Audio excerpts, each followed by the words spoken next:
So it's in the pesto family, all right, but it's not the classic thing you think of. You gotta like sharpness that you can kind of remove with that. I own the bakery, doesn't ever fix. Take a look at Catherine's biscotti here. Let's take a look here. I think that's an old packet. The whole packet goes in. What is it for her? She's gonna grate the lemon zest. I want you to get your hands in it. I think that was with the little biscuit that they make the little round things that look like a donut. So that you don't have, Yes. it will not taste good later. Super important. Sometimes there's also the salty version like you had last night. So Yeah, when you cook them, they're gonna, all the moisture is gonna be released. going to have places where it falls apart. Only because of that. Trying to get so I can work them less because I'm not learning obviously. Let's try it. You can crack it right on the table, and then like real hard.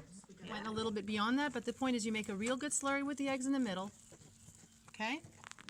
You mix those eggs, just the eggs. If you were making pancake batter, I don't care where you do it. If you want to have 3 tables where you do it, that's okay. You don't have to be crowded here, but whatever table you're at, you're rotating them. Make sense? Okay. Good. Yeah, use whatever tables you got. Well, Just retransfer here. Now I'm on 3. So why did we do the plastic really well?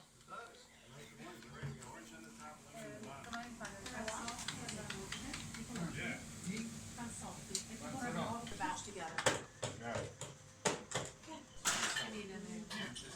We're playing. We made one batch and then we decided it looked cheap. So we're making batch number 2 and we're making it taste different.